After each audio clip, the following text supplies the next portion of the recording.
Welcome. Ashama harka fuune jecha toppikiin keenya kanarraa computer system component qabiyyee jedhu ta'a. Akka waliigalaatti introductionii paartii jalqabaa keessatti ICT maal akka ta'e, computerri maal akka ta'e ilaallee jirra. Qabiyyee har'aa keessatti ammoo qaamota computeraa yookaan ammoo computer system component isaan jennuun eenyu waan jedhu kan laallu ta'a jechuudha. So kallattimaan gara tiitoorii keenyaatti kan deemnu ta'a. Computerri qaamota adda addaa of keessaa qaba. Qaamonni kunniin qindoomanii siistama computeraa kan uumanidha. So computer is a complex assembly of hardware and software component work in harmony to perform computing task. Hojii silaa computerri hojjetu sana qaamonni qindoomanii hojjetan jajjaboon garee lamatu jira. Isaanis hardware paartii fi software paartii jennee garee lamatti kan qoodnu ta'a. Kanaaf tokkoon isaanii hierarkii mataa isaanii qabanii, gosa mataa isaanii qabanii, tokkoon isaanii qindoominaan qaamota hardware fi software kun waliin hojjetanii outputii barbaadamu sana kennanii. So understanding the indicate relationship between these parties is a crucial for effective use.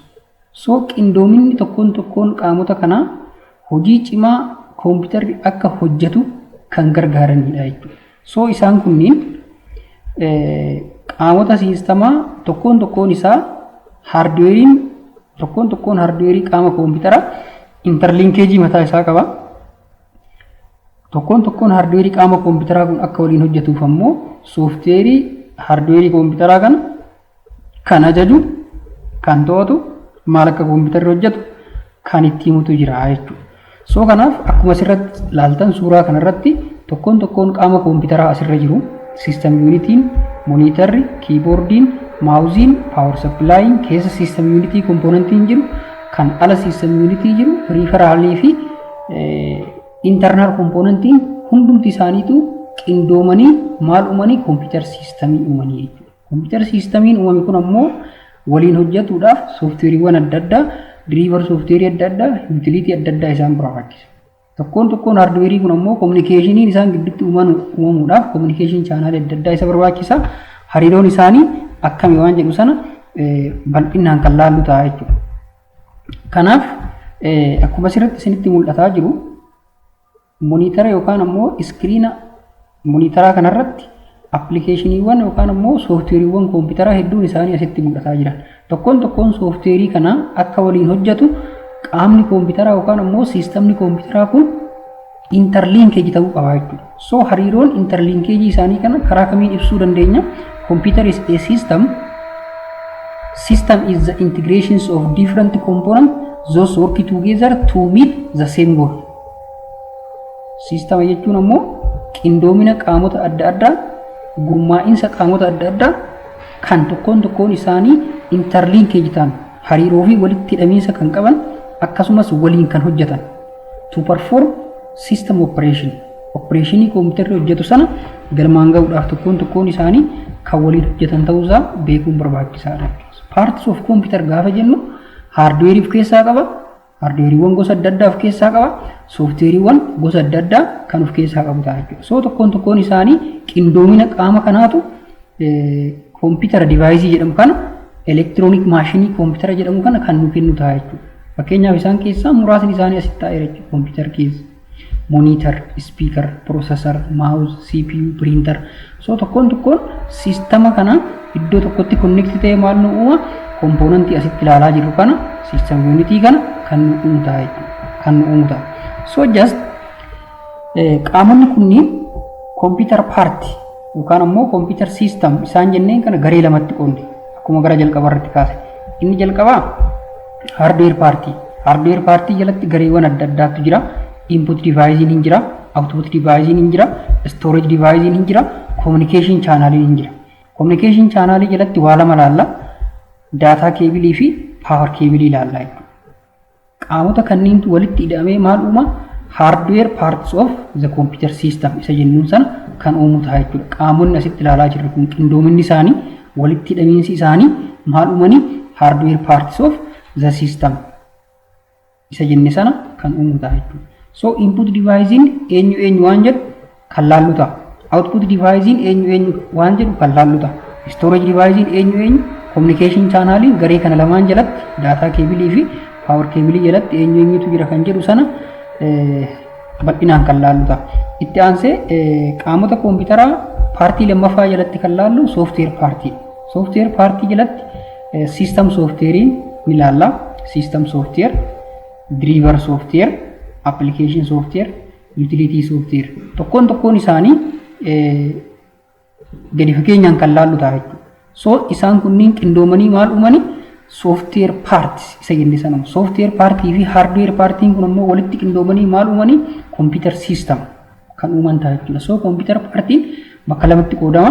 Hardware party and software party jennee bakka lamatti qoodne qindoomina garee kanaa ta'a jechuudha. So software keessa system softwarein eenyu driver softwarein eenyu faadha. Application softwarein ammoo eenyu jalaa qaba. Utility softwarein eenyu jalaa qaba kan laallu ta'a jechuudha. So simple and understandable definitions of hardware and software. Karaa salphaa ta'een hiika salphaa nama galuu danda'u hardware fi software define goonee kan laallu yoo ta'e hiikni salphaan namni hundi hubachuu danda'u hardware parts of the computer is a parts of computer that is see and touchable. Hardware party jechuun qaama kompiitaraa ijaan mul'achuu danda'u harkaanis tuttuquu dandeenyudha. Karaa biraatiin yookaan ammoo architecture or design of the system. Isa sanaan maal jennaan hardware party jennaan jechuudha. Architecture yookaan ammoo dizaayinii qaama kompiitaraa kan ijaan laaluu dandeenyu, kan komponentoota isaa harkaan tuttuquu dandeenyu, kan jijjiiruu dandeenyu, kan laaluu dandeenyu sanaan hardware parts of the computer jennee ibsuu dandeenya. Tokkoon isaanii maqaa mataa isaanii qabanii, garee mataa isaanii kan jalatti ramadaman qabanii, faayidaa yookaan functionality mataa isaanii kan gahee siistama kompiitaraa keessatti gahee mataa isaanii kan taphatantu jira jechuudha. Itti aansee kan laallu software party isaan jenneen keessaa garee isaanii tokkoon karreefu gara olitti ilaalle sana kaasuudhaan dura software jechuun mataan isaa maal jechuu waan jedhu beekuun barbaachisaadha. So software jechuun a set of different code and instruction called program that guide the computer system and tell what the computer should do.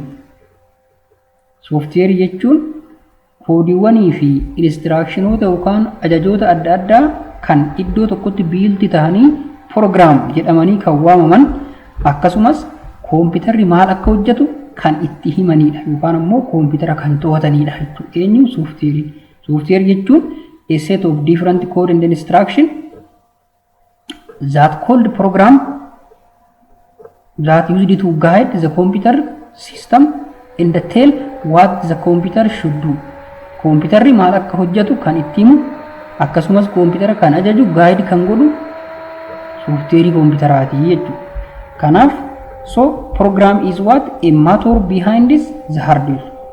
So software jechuun motora hardware computeraa duubaan taa'ee hardware computeraa sun maal akka hojjetuu fi akkamitti akka hojjetu kan ajajuu fi kan to'atudha jechuudha. Eenyuun software. Kana eegatee tokkoon qaamota hardware sana input device, output device, storage device, communication device jennee kan qoodne sana tokkoon laaluu haa yaallu. Inni jalqabaa simple and understandable definitions of hardware. The first one is input device. Gareewwan hardware jalatti argaman keessaa isaan jalqabaa input device jennee kan laallita.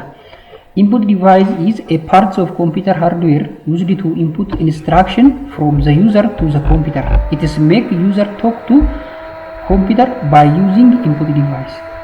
So input device jechuun qaama hardware kompiitaraa ta'e instructionii user irraa fuudhee gara kompiitaraa kan dabarsuu fi useriin kompiitara waliin akka haasa'u kan gargaarudha jechuudha. Eenyu input device. Input device qaama hardware kompiitaraa ta'e instructionii user irraa fuudhee gara kompiitaraa kan dabarsu yookaan ajaja user irraa fuudhee gara kompiitaraa kan dabarsuu fi useriin kompiitara isaa waliin akka haasa'u kan gargaarudha jechuudha. Eenyu input device.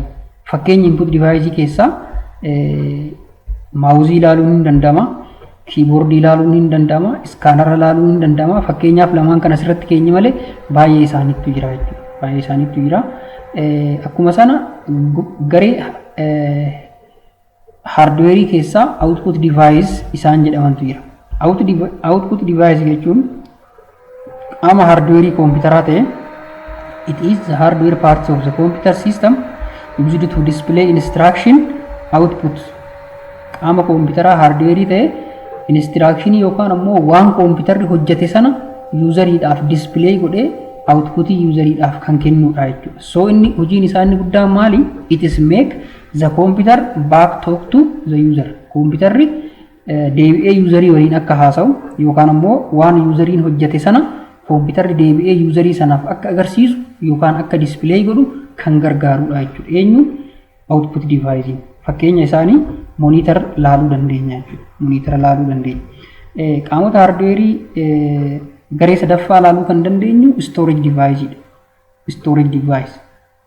Storage device garee gurguddaa lama jalatti qoonnee ilaalla. Storage device inni jalqaba temporary storage device. Temporary storage device akkuma maqaan isaa ibsu yeroodhaaf daataa kan kuusuu danda'udha jechuudha. Daataan yeroodhumaaf kan irra taa'u kompiitarri sun paawariin isaa yoo cufame yookaan paawarii luus yoo ta'e daataan sun baduu kan danda'u jechuudha. Daataan sun osoo seeviin hin godhin dura bakki inni irra taa'u temporary storage device dha. Fakkeenyaaf asitti random access memory jedhee kaa'ee jira. Store data for a short period of time until the power is loosed for temporary access. Yeroo muraasa daataa sana access godhuudhaaf hanga siistamni sun paawarii luus hin goonetti daataa keenya store godhee display godhee kan nu agarsiisudha. Gosa storage device sanaan maal jennaani? Temporary storage jennaan. Fakkeenyaaf random access memory. Faayila wayii amma kompiitara kanarratti osoo banne faayilli sun by default eessarra ta'a? Random access memory irra ta'a. Kompiitarri kun yeroo paawarii isaa cufamee yookaan shut down ta'e faayilli suni baduu danda'a jechuudha. So gosa device daataa bifa sanaan nu kuusu maal jennee yaamna? Temporary storage device jennee waamuu dandeenya. Fakkeenyi isaa RAM yookaan random access memory ilaaluun ni danda'ama. Gosni lammaffaa storage device permanently storage device. Akkuma maqaan isaa ibsuuf yaale permanently storage device jechuun store data for a long period of time for further use. Data yeroo dheeraadhaaf kan kuusuu danda'udha permanently storage device. Daataan sun safe ta'ee bakka useriin sun kaa'e sana kan taa'udha. Haga useriin sun ofii isaatiin dhufee balleessutti for further use yeroo dheeraadhaaf jechuudha. Yeroo dheeraadhaaf daataan sun sistamni sun yoo paawariin isaa cufamellee yoo open ta'ellee in a dormant case yeroo opereeshinii raawwatamaa jirullee haa ta'u daataan sun achirra taa'uu kan danda'udha jechuudha. Fakkeenya permanently storage device keessaa asitti kan kaa'ame ROM, hard disk kanaa fi kana fakkaatan kaa'uu ni danda'ama jechuudha. So the data is not lost until the user is delayed. Userichi delete haga daataa sana godhutti yookaan haga delete daataan sun ta'utti daataan sun siistama sanarra taa'uu kan danda'udha. Gosa storage sanaa maal jennaani? Permanently storage jenna. Fakkeenya read only memory, hard disk. Hard diskii kompiitara keenya yookaan immoo memory ROM jedhamu kaasuu ni danda'ama. But in ROM the user cannot install or remove data on the memory. Almost yaanni kun memory ROM jedhamu kanarratti userii yeroo baay'ee data install hin godhu yookaan erase hin godhu jedhama. Garuu gosa ROMii kan useriin data irratti fe'uu danda'uu fi irraa balleessuu illee danda'u ni jiraata. Akka waliigalaatti garuu ROMiin yeroo baay'ee data permanently store gochuudhaaf kan nu gargaarudha jechuudha. Kan nu gargaarudha. ROMii gosa adda addaatu jira. Isa viidiyoo biraa keessatti toopikii mataa isaa dandeenye kan laallu ta'a. Inni itti aanu qaamota hardweerii keessaa inni murteessaan tokko communication channel. Communication channel. Communication channelin akkuma maqaan isaa ibsu hardweerii kompiitaraa gidduutti communicationiin akka jiraatu, interlinkagein akka jiraatu kan taasisudha. Isaan keessaa garee lamatti qooduu dandeenya. Daataa keebilii fi power keebil jennee ilaaluu dandeenya. Daataa keebil kan jennu kana jalatti wanti beekamuu qabu yeroo hundumaayyuu gosni keebilii kanaa maal baatuu danda'a? Daataa qofa baatuu danda'a jechuudha. Daataa between different hardware parts of the system. Hardware partii kompiitara gidduutti yeroo hundumaayyuu maal baatuu kan danda'udha? Daataa qofa baatuu kan danda'udha. Daataa qofa baatuu kan danda'u. Fakkeenyaaf paataa daataa keebil inda saataa daataa keebil isaan kunniin garaagarummaa mataa isaanii qabanii akkaataa isaan daataatti tamsaasan ariitiin isaan daataatti tamsaasan garaagarummaa qabaata. Garuu immoo lamaan isaaniitiiyyuu daataa keebilii ta'uusaa beekuun gaariidha jechuudha. Keessa system unititti kompoonentoota system unitii keessa jiran gidduutti daataan akka daddarbu kan taasisudha jechuudha. Daataan isaan gidduutti maal akka ta'u akka daddarbu kan gargaaru jechuudha. Akka daddarbu kan gargaaru jechuudha. Gosoonni communication channelii inni biraa power cable. Power cable power cable akkuma maqaan isaa ibsu current electricii alternative current power supply gara direct current jijjiire sana keessa system unitiitti kompoonentoota current barbaadan hundaaf maal kan godhudha? Current geejjibee kan deemudha jechuudha. Direct current yookaan DC current kompoonentoota keessa system unity gidduu jiran irratti isaan gidduutti daataa sana kan geejjibsiisudha. So isaan sun garee lamatti qoonnee ilaaluu dandeenya. External power cable fi internal power cable jennee ilaaluu dandeenya. External power cable system unity fi monitaraaf cable power ittiin kennamudha. Internal data power cable ammoo keessa system unitiitti poweriin akka geejjibamu kan taasisudha. Poweriin sun eenyuuf kennama? Motherboardiif ni kennama by using P1 and P2. P2 fi P1 fayyadamee motherboardiif powerii ni laata. Dabalataan secondary storage deviceif powerii ni kenna by using what? Molex and mini molex. Molex fi mini molex fayyadamuudhaan secondary storage deviceif maal godha? Powerii supply kan godhudha jechuudha. So akka waliigalaatti tiitoorii keenya kanarraa keessatti wantoonni gurguddaan nu ilaalle hardware parts of the system. Hardware parts of the system. Hardware parts of the system. Components of hardware parts of the system keessa eenyu ilaalle software fi hardware. Softwarein eenyu? Isaan software jennu kan kompiitara run gochuudhaaf kompiitara control gochuudhaaf kan nu gargaaran softwarein kompiitara eenyu? Hardwarein kompiitara ammoo kan qindoomanii qaama kompiitara ijaaruu danda'an eenyu waan jedhu sana laallee jirra jechuudha. Fakkeenyaaf hardwarein kompiitara kan qaama kompiitara ijaaran keessaa isaan gurguddoon input device, output device, storage device, communication channel laallee jirra jechuudha. Dabalataan software keessa system software, driver software, application software fi utility software gosa software kompiitara beekamoo qaama kompiitara ijaaruudhaaf gahee guddaa qaban keessaa isaan beekamoodha. Kanaaf system software eenyu toopikii bal'aaf jalaa qaba.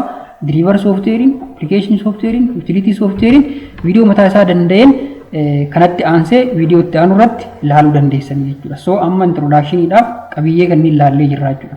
Tokkoon hardwarein maal akka ta'e, softwarein maal akka ta'e, input devicein eenyu akka ta'e, maal akka hojjetu, output devicein eenyu akka ta'e, maal akka hojjetu, storage devicein eenyu akka ta'e, maal akka hojjetu, communication channelin data cable fi power cable ta'uusaa akka waliigalaatti ilaallee jirra jechuudha. Kanaaf thank you. Channelii keenya subscribe, like, share gochuun dagatinaa isinitti tole. Dabalataan linkii itti aanu tuquudhaan viidiyoon itti aanu hordofuu dandeessanii jechuudha. Dabalataan waa'ee software, waa'ee hardware party, waa'ee software party tokkoon erga laallee geessineen booda practically akkamitti akka operate goonu kan deemnu ta'a jechuudha. Kanaaf